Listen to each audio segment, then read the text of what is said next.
Well, an interesting take from Paul Finebaum, not shocking one necessarily. And in the 30-something year history, is it 30 years? Is that right? It's been a long time, right on top of 30 years.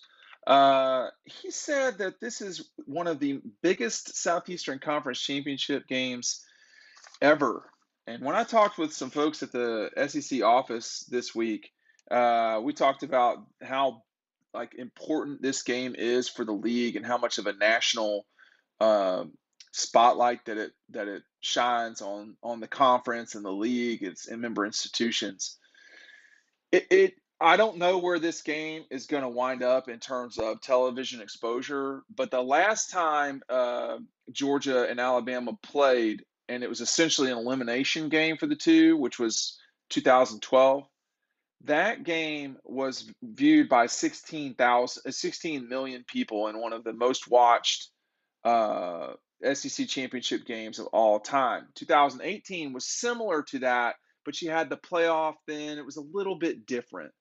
The 2009 SEC championship game between undefeated Alabama and undefeated Gators, that game stands as the highest watched and probably to me the most important SEC championship game. We knew that going into that game, and we knew that coming out.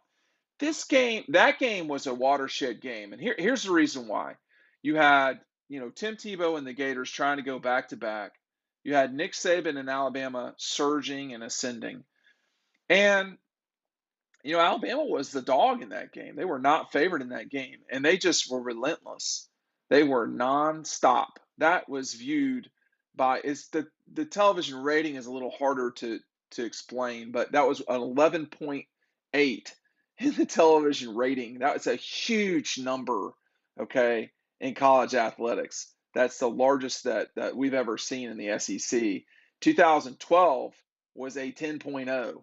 2018 was 10.5, so a really big number there too. But in terms of watching, it wasn't as large as the 2012 because we're a more segmented television society these days. But anyway, the point is that this game now you're going to see the winner will advance. We know to the college football playoff. That much we know. The loser, if it's Georgia, they're going to go. If it's Alabama, they probably won't go. I don't think there's a certainty in that though. As we get closer to this thing, it's kind of a bizarre situation that Alabama is in right now, and that they could lose this game, have two losses, and still get into the playoff. Now, before y'all get triggered and start talking about how that's not possible, etc., it is possible. I wouldn't say it's probable, but it is possible that Alabama could do that. I don't think that they're going to win the game. I think I've been pretty clear about that this week, but they could lose the game and still get in. There's some real chaos in the system right now when you start talking about you know when you start talking about Notre Dame losing their head coach. I mean, that's nuts. They're right on the precipice of going for this thing. Um, I just the game is so huge, and guys like Paul understand how big that this game is. It is the quintessential matchup, maybe with the exception of Florida Alabama. This Alabama Georgia has been played now. This will be the third time. It's getting up there. Georgia LSU have played a few times, but really Florida and Alabama have played the most as a matchup. But Alabama Georgia's creeping up there now. We've seen this game. Georgia's been in it 4 of the last 5 years. The Gators being the only other team that's gone. And then honestly, from the East, and then honestly from 11 on, you've had the Georgia Bulldogs be in there 6 times, playing Alabama and LSU a couple of times each, as well as Auburn. But this is going to be the third time in 10 years for Georgia and Alabama. A huge game. Is Georgia ascendant? Are they what Alabama was in 2009? Is that pushing it too far? I think that's a heck of a stretch. I don't know if I can go there. But, when you think of some of these colossal matchups over time, where will this one fit? It's not 1 versus 2, it's 1 versus 4. The 2-3 game in 2012 was one of the most consequential games because it cost Georgia the national championship, and it got Alabama their final one in a string of three. Um, excuse me, a string the back to back. We haven't have we seen back to back in college football since that? I don't think we have. So if my math is right, that's the last back to back national championship, and it would have happened if Aaron Murray's pass is complete. Um, it's the SEC championship has become bigger over time, obviously. I think the biggest one ever was the '09 one. After that, you'd have to say the inaugural one was probably number two because Alabama beating the Gators to go on to win the national championship. The game would have wrecked the chance for Alabama to win the national championship. They were an undefeated team. They were number two in the country. They would have played for the national championship, but there's this SEC championship game. And then after that, things kind of cooled down. The game in '95 really helped the Gators back into that national championship. They won that game 34, excuse me, the 96 game, excuse me, where Florida was the number 4 team in the country. There was chaos in front of them. They backed their way into the national championship. I believe Nebraska lost that day. In 1997, Tennessee, that helped them. But there was a stretch, 93, 94. Those teams didn't play for the national championship. 97, no national championship for Tennessee appearing in that game. 99, 2000. 2001 was consequential, but in a bad way. Tennessee losing to LSU. Georgia didn't get the chance to play for it in '02. Obviously, LSU in '03 beating the Dogs on their way to the national championship. Auburn robbed of a national championship appearance in 2004 with an undefeated team. Ridiculous.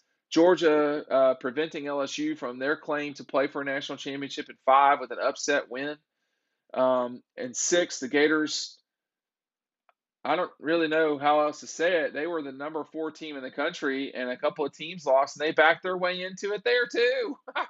So it's really helped the SEC over time. When you look at the game, the build up to this game is probably as significant as any outside the ones I've mentioned that were big. I mean, the '92 game was a really huge moment for the conference, but both teams would not go play for the national championship.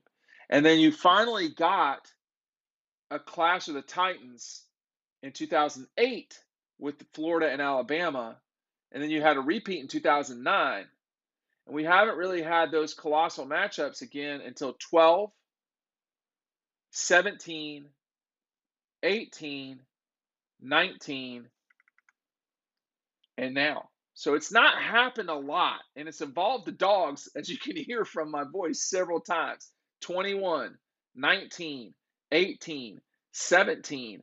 I mean, if you want to say Georgia backed their way in 17, but they beat a team in front of them, which is not exactly the same scenario as the Gators had in '96, where they beat a number 11 Crimson Tide.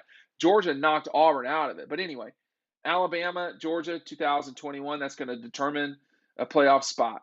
2019, Georgia, LSU. I think LSU and Georgia, similar situations coming in this game. LSU did not have to win that game, I don't think, to play for the national championship, get into the playoff. The game in 18, Alabama and Georgia. Alabama was undefeated. Georgia had only lost one game on the road to LSU. They lost that game by a touchdown in the Dome, and were not let in, which was the mistake of that playoff. And then obviously in 17, it was all on the table. Somebody was getting in. It was Auburn or was it Georgia? And the Dogs won that game going away, turned into a blowout. Before that, though, in 13, we didn't have a playoff. So it was a BCS situation, and the last weekend, Auburn won and Missouri didn't, and Auburn went. And then you had the same exact thing, except for sure, I mean, it was on the line. I don't know if Missouri, if they would have won, they would have gotten in. I don't know that part because it was the BCS. It was 1 versus 2. Georgia-Bama in 12. There was just so much around that game coming on 10 years ago.